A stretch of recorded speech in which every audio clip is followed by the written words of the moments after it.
Alright everybody, I wanted to show off a couple more autograph pickups that I got. Well, I didn't physically go get them. My friend Colin, who I've had in a few different videos on here, goes up to a convention in Minnesota every year called Crypticon, and I had already, when they started announcing guests, knowing he was going, I was kind of like, yeah, grab me like these two guys' autographs, and especially because Spooky Empire, which was the weekend before, was canceled, it was kind of cool to at least be able to pick up some horror autographs. The Spooky Empire has been rescheduled for early December, so hopefully they have some okay guests at least with a quick rescheduling. But basically, I sent them there to get two guest autographs in particular, and first of those was John Carl Buechler, who was the director of Troll and Friday the 13th Part 7, and specifically, I asked him to get me a photo of him as Jack Cracker from Hatchet.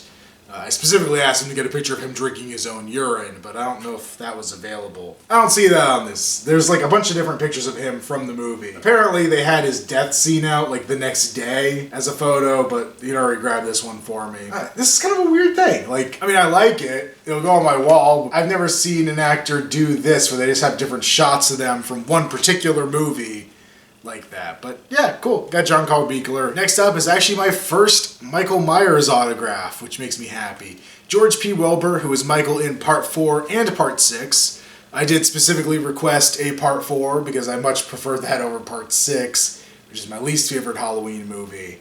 And I thought this was a pretty cool shot with him in the mirrors. And I'm kind of glad it is Part 4 because he underlines his signature with the thorn symbol. So it is a little bit of Halloween 6 mixed in there with Halloween 4, so that worked out pretty well. You never know going into a lot of these conventions how much guests are going to charge, so you kind of ballpark off of what, other people charge at other cons. And I gave him however much cash and was kind of like, well, this should be enough, even if they do charge more than I'm thinking they do.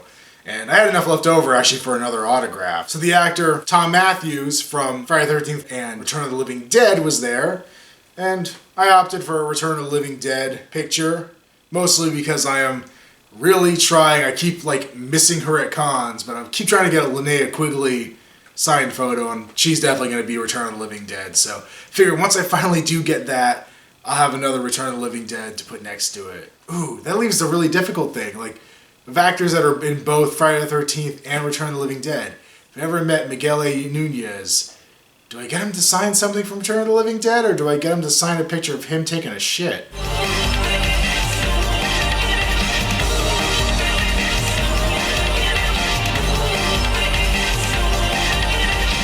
Definitely not Leprechaun 4, though.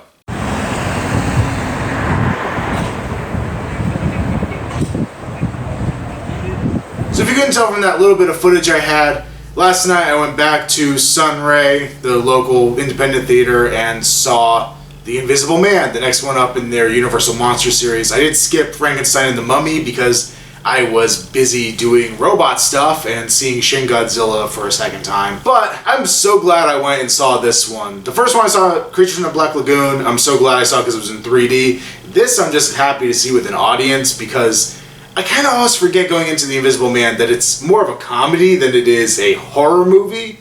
Even though there are parts in it that are pretty darn horrific and pretty creepy. But it's always more fun to see a comedy with an audience and to have other people laughing and everything from just kind of the dry, sadistic humor that the Invisible Man has to the lady that's also in Bride of Frankenstein who's just losing her shit over everything. Like, I don't know, I hate that character because she's so freaking annoying, but I also love watching her scream while it's actually her husband that's been injured, and the husband looks more like he's being injured by her screaming than the actual crap that happened to him. But yeah, I'm not going to go too much into detail here. I want to keep this short, but I freaking love that movie, and I always kind of forget why I love it so much, and it was good to have a reminder, especially in that environment. So somebody had mentioned that I should do a recap of all the Myers masks I've been unboxing this month, and it's probably not a bad idea since I kind of don't have much else for this particular vlog. So I did reorganize them, like literally just now. So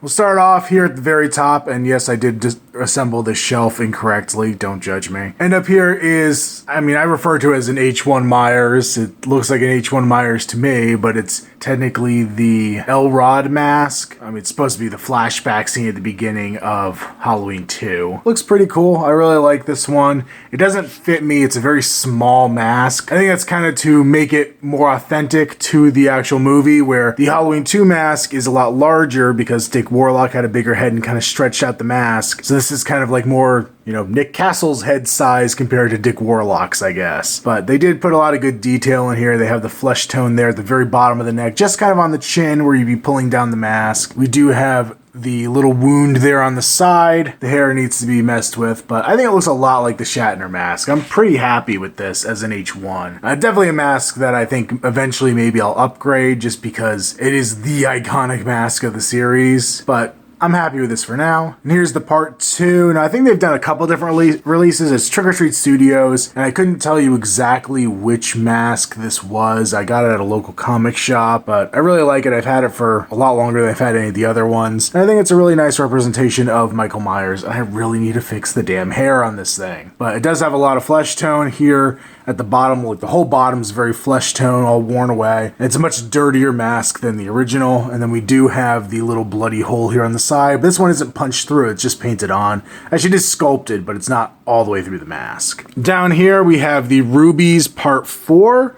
And mine's still a little compressed. I kind of feel like I need to stuff it with something to really get it to take shape, but I like it. I actually think it's pretty decent for a Part 4 mask. I definitely would upgrade this one as well, just because it's cheap, but it looks okay. The hair is the part that bugs me the most. I don't think the sideburns came down this far in the film, so that might be something I try to modify if I can. But overall, it's not bad. So I don't have a Part 5 yet. So we go on to the Part 6, another Trick or Treat Studios. This one I actually got at my local Party City store. They started carrying these this year. The hair is once again a mess on it, but I really like the detail on it. I think it's actually my favorite one that Trick or Treat Studios has done. I really like all the kind of dirty detail on it, the kind of craggly look to it, and it's the most comfortable to actually wear, at least for me. And as I've said multiple times on this, I kind of have a large head. Over here we have the Halloween H2O mask, which I went with the first version they did, which is the one that's seen more in the film. And now that I have it, I kind of wish I would have gone for the other look, because it looks a lot like all the other Michael Myers masks. It's very bland, very generic looking, and the other one had some more character. So I don't know, maybe I'll pick that one up down the line.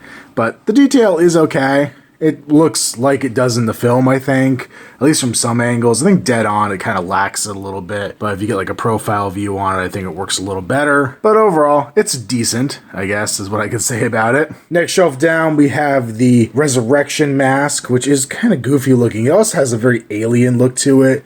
It also has kind of a weird sheen to the white on. It's almost like an eggshell white, as opposed to the more normal white or a more weathered look. I don't know, it's like it's clean, but it's made to look like a dirty clean, if that makes any sense. It's an odd looking mask, but once again, I think they pulled it off really well. I think it really looks like the actual mask from the film. Just imagine Busta Rhymes putting it on and then yelling at Michael Myers. Maybe not. And then we get into my two higher end Michael Myers masks. This is the NAG Scarred mask from Rob Zombie's Halloween 1, and it's absolutely a beautiful piece. I love this mask. I think it's my favorite of the bunch. I mean, obviously, it's a much nicer high-end mask compared to the Trick or Treat Studios ones. The detail on it, I think, is beautiful. The sculpting's really nice. Overall, I'm really pleased with it. The hair looks good as well. I do still need to style that. And then here at the very end is the Hobo Myers mask, which is significantly bigger than the rest. You could, I mean, just look at the nose compared to the nose on the Scarred. But it actually fits my head best of all of these. So if I actually wanted to wear a Michael Myers mask, plus I've got the beard, so I can maybe kind of sort of pull off like a overweight Hobo Myers. But yeah, it's got some good detail. It's a very thick latex pull, which I appreciate on a mask like this, since it's, you know, all ripped apart already by design. So I don't feel quite so worried that it's just going to rip further. But yeah, I love the design of this mask. And I do intend to eventually get the Dream Sequence mask, because I really like the look of that one as well. And then down here I have my two other kind of more traditional style masks. I have the Rubies Remake Leatherface mask. I did modify this a bit. It had a mouth in it, which which was actually supposed to be Leatherface's mouth. And in the back here, there was a flap of skin that was actually Leatherface's neck. So I cut those out. I still want to paint around the edges here to, you know, darken it up. I have to get some liquid latex to mix with the paint to be able to do that, I believe. But overall, it's not a bad mask. The hair, once again, is very cheap, similar to the Halloween 4 mask. But the sculpting, I think, is decent. The paint's not bad. And then over here, I have a ghost face mask. Just generic. I love that the company that actually makes them for the movie is a real company, and you can just kind of go and buy one and have it be pretty darn accurate to what's in the film. I'm sure there probably are better, higher quality ghost face masks, but I like this one. It's simple and it does the job. I do have a few other masks kind of lying around the house until I get them displayed how I want. I have the Leslie Vernon mask, once again from Trick or Treat Studios. Not a bad mask. I wish it had more hair. It is very sparse in the hair department, and then it does have some little spots or paints missing on it, which I could probably fix if I wanted to. But I like the way it looks. I think they did a really good job sculpting it and designing it. It just has a couple flaws with the paint and the hair. Over here, still where I used to have the rest of my masks before I moved all the Jason masks, I have my baby face mask, which is something my uncle got me. I don't know who he got it from. I believe it was like an independent artist. I might have tracked him down on Instagram at one point, but now I can't really find him anymore. But I think this is awesome. I love The Hills Run Red, and I did not expect my uncle to send me this.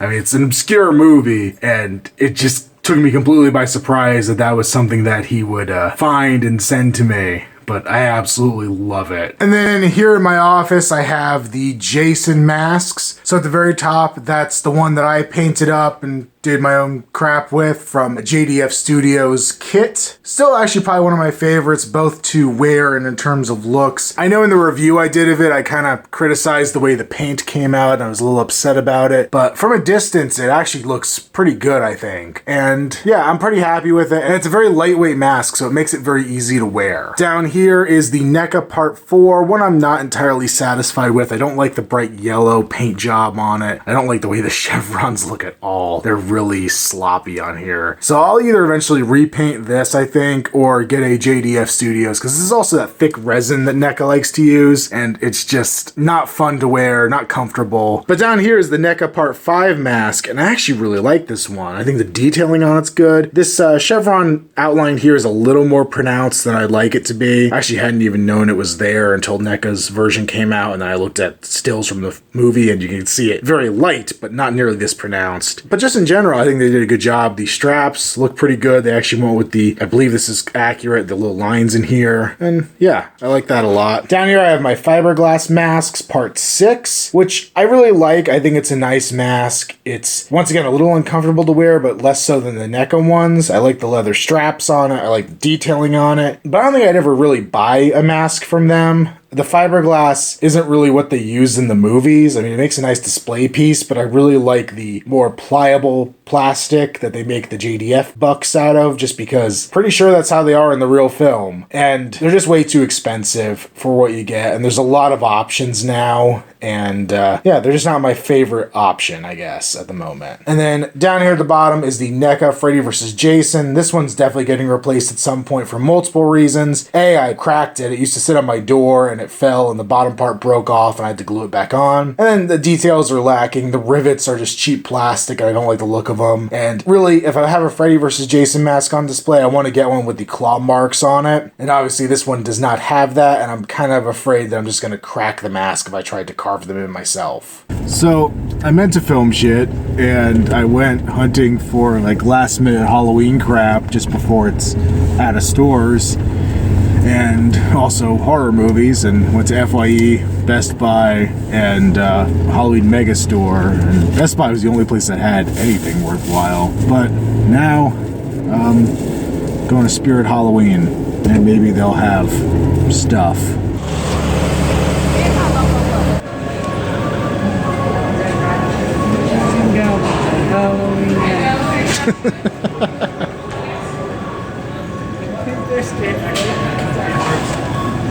Wow, that is scary. It's scarier than anything else here.